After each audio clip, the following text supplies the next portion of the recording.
ಆಚಿ ಮಸಾಲ. ಎಂತ ಅಡಿಗೆಯ ರುಚಿಯಾಗೋ ರಹಸ್ಯವು 20 ರೂಪಾಯಿ. ಝೀಗೆ ಸ್ಯಾಟ್ ನಿಂದ ದೊಡ್ಡ ರಿಲೀಫ್ ಸಿಕ್ಕಿದೆ. 3143 ಕೋಟಿ ನಿಧಿ ಸಂಗ್ರಹಕ್ಕೆ ಸ್ಯಾಟ್ ಪರ್ಮಿಷನ್ ನೀಡಿದೆ.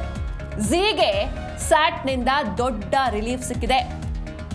3143 ಕೋಟಿ ನಿಧಿ ಸಂಗ್ರಹಕ್ಕೆ ಸ್ಯಾಟ್ ಅನುಮತಿಯನ್ನ ನೀಡಿದೆ. ಝೀಗೆ ಪ್ರಿಫರೆನ್ಷಿಯಲ್ ವಾರೆಂಟ್ ಇಶ್ಯೂ ಮುಂದುವರಿಸೋದಕ್ಕೆ ಅವಕಾಶವನ್ನ ನೀಡಲಾಗಿದೆ. ಪ್ರಮೋಟರ್ ಗ್ರೂಪ್ಸ್ಗೆ ವಾರೆಂಟ್ಗಳನ್ನು ನೀಡೋದಕ್ಕೆ ಝೀಗೆ ಪರ್ಮಿಷನ್ ಸಿಕ್ಕಿದೆ. ಹೀಗಾಗಿ ಸನ್ ಬ್ರೈಟ್ ಮಾರಿಷಿಯಸ್ಗೆ ವಾರೆಂಟ್ಗಳನ್ನು ನೀಡಲಿದೆ ಝೀ. ನಿಧಿ ಸಂಗ್ರಹ ಪ್ರಕ್ರಿಯೆಯನ್ನ ಕಂಪ್ಲೀಟ್ ಮಾಡೋದಕ್ಕೆ ಝೀಗೆ ಪರ್ಮಿಷನ್ ಸಿಕ್ಕಿದೆ.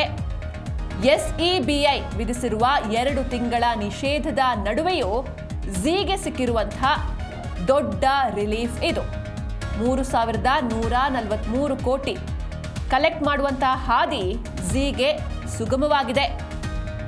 ನಿಧಿ ಸಂಗ್ರಹ ವಿಚಾರದಲ್ಲಿ ಝೀಗೆ ಭರ್ಜರಿ ಗೆಲುವು ಸಿಕ್ಕಿದೆ. ಹೀಗಾಗಿ ಮುಂದೆ ಸನ್ ಬ್ರೈಟ್ ಮಾರಿಷಿಯಸ್ಗೆ ವಾರೆಂಟ್ಗಳನ್ನು ನೀಡಲಿದೆ ಝೀಗೆ ಪ್ರಿಫರೆನ್ಷಿಯಲ್ ವಾರೆಂಟ್ ಇಶ್ಯೂ ಮುಂದುವರಿಸೋದಕ್ಕೆ ಅವಕಾಶವನ್ನು ನೀಡಲಾಗಿದೆ.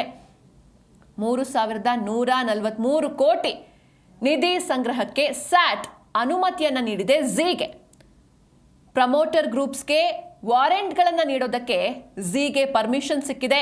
ಹೀಗಾಗಿ ಈ ಪ್ರಾಸೆಸ್ ಏನಿದೆ, ನಿಧಿ ಸಂಗ್ರಹ ಪ್ರಕ್ರಿಯೆ, ಇದನ್ನ ಕಂಪ್ಲೀಟ್ ಮಾಡೋದಕ್ಕೆ, ಪೂರ್ಣಗೊಳಿಸೋದಕ್ಕೆ ಝೀಗೆ ಕಂಪ್ಲೀಟ್ ಪರ್ಮಿಷನ್ ಸಿಕ್ಕಿದೆ. SEBI 2 ತಿಂಗಳ ನಿಷೇಧವನ್ನು ಹೇರಿತ್ತು.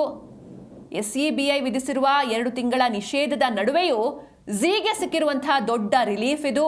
ಹೀಗಾಗಿ 3143 ಕೋಟಿ ಸಂಗ್ರಹಿಸುವಂತಹ ಹಾದಿ ಝೀಗೆ ಸುಗಮವಾಗಿದೆ. ನಿಧಿ ಸಂಗ್ರಹ ವಿಚಾರದಲ್ಲಿ ಝೀಗೆ ಭರ್ಜರಿ ಗೆಲುವು ಸಿಕ್ಕಿದೆ.